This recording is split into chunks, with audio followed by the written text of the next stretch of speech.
वर्सुकी भोवमान सुवाळो आनी प्रमाणपत्रां भेटवण सुवाळो शेनवारा दीस पेडण्यान जालो. एड्यू स्मार्ट शिक्षण संस्थेन घडोवन हाडिल्ल्या ह्या कार्यक्रमाक विद्यार्थ्यांचो भोवमान केलो. कार्यक्रमाक माचेर केशव पणशीकार, राजू बोंद्रे, दिलीप मेथर, योजना परिपत्ते, संध्या पालयेकार आनी हेर मानेस्त हजर आसले.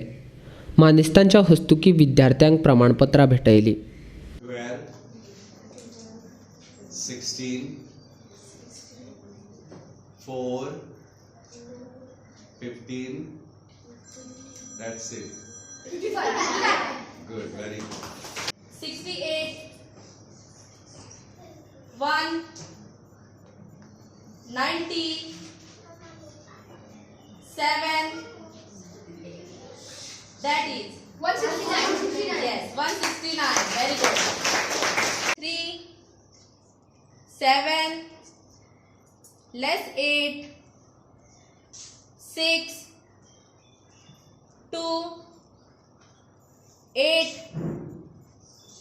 less 5, less 1, 7, that is 21. Correct, 21. Very good. 5, 1, 4, 7, 8, 9, 6, 3, that is 48. Correct, very good. 48. 4, 8, 2, 9, 4, less 5, less 1, that is 31. Correct, very good. 31. एकदम छोटी आहे एवढी, त्याला नॅनो सिम कार्ड म्हणतात. तर जशी सिम कार्ड बदलत गेली, मायक्रो, मिनी, नॅनो, तशीच मला वाटतं आपली कुटुंब पद्धती जर आपण बघितली तर मला वाटतं कुटुंब पद्धती त्याचप्रमाणे बदललेली आहे. पूर्वी कसं होतं की पूर्वी आम्ही सुंदर एका घरामध्ये सगळे आई बाबा, आजोबा, वडील, मामा सगळेजण एकत्र राहायचो आणि तेव्हा ते एकत्र कुटुंब होतं, सगळं मोठं कुटुंब होतं. त्याच्यानंतर काय झालं की छोटं कुटुंब, विभक्त कुटुंब, म्हणजे कोण, आई बाबा आणि मुलगा मुलगी, चला 4च लोक ह्याचं कुटुंब. आणि आता जर तुम्ही कुटुंब बघाल तर मला वाटतं ते नॅनो कुटुंब झालेलं आहे. नॅनो कुटुंब म्हणजे काय, कुठल्याही घरामध्ये जा, कुठेही जा, कुठल्या कोपऱ्यामध्ये जा, कुठल्या रस्त्यामध्ये जा, बस स्टँडमध्ये जा, कुठेही जा, एक मुलगा, एक मोबाईल, एवढंच कुटुंब, फक्त एवढंच कुटुंब, नॅनो कुटुंब.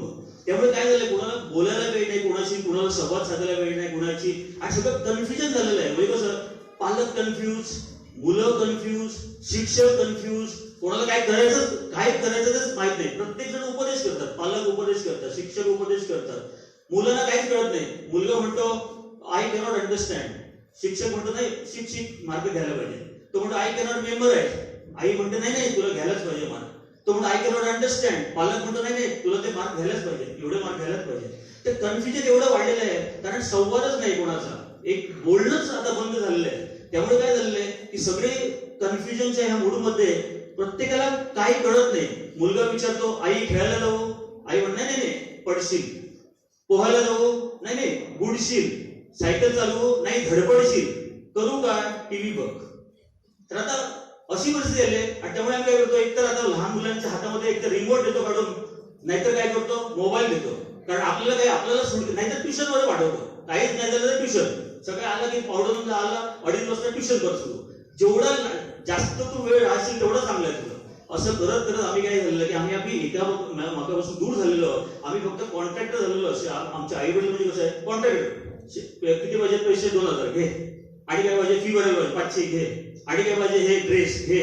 पण मला टाइम विचारत होतो ना, माझ्याकडे टाइम नाही, आम्ही बिझी, आई बाबा सगळे बिझी, आणि मुलाला फक्त पाहिजे ते देतात, जे पाहिजे ते देतात, पण वेळ देत नाही. खरं म्हणजे आपल्याला वेळ द्यायला पाहिजे. आणि वेळ म्हणजे तसा वेळ नाही की समजा अरे अभ्यास कर, हातामध्ये कोणाच्या आईचा मोबाईल आहे, अगबाई सासूबाई चालू आहे, ती अगबाई सासू बघते आणि तू म्हणतो अभ्यास कर, तसा वेळ देऊन फायदा नाही. क्वालिटी वेळ म्हणजे कसं, त्याच्याबरोबर तेवढीच तुम्ही जर त्याच्यासाठीच जर वेळ दिला तर त्याला त्या वेळेचं महत्व कळेल. मुलांसाठी खूप उपक्रम राबवलेले असतात, त्या ठिकाणी खूप त्यांना संधी मिळत असतात, परंतु पेडण्यासारख्या ठिकाणी अशा प्रकारच्या संधी उपलब्ध करून देणं आणि अशा प्रकारचा विचार येणं हे सुद्धा काही थोडं नाही, हे सुद्धा कौतुकाला पात्र आहे असं मला वाटतं. एका ठिकाणी विद्वान माणसं बसलेली होती आणि एकाने विचारलं की अन्नदान आणि विद्यादान याच्यामध्ये श्रेष्ठदान कोणतं? तर बऱ्याच जणांनी सांगितलं अन्नदान श्रेष्ठ, विद्यादान कनिष्ठ. तर कसं काय म्हणाले? तर अन्नदान श्रेष्ठ कसं म्हणतात? तर अन्नदानामुळे जो कोण भुकेलेला असेल, उपाशी असेल, त्याला तो ताजा तवाना किंवा त्याच्या जगण्यासाठी म्हणून त्याला अशा प्रकारची ऊर्जा मिळते.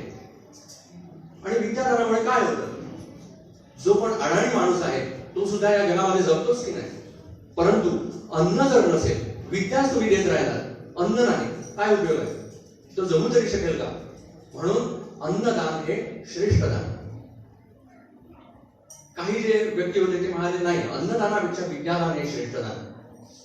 तर ते म्हणाले कसं काय?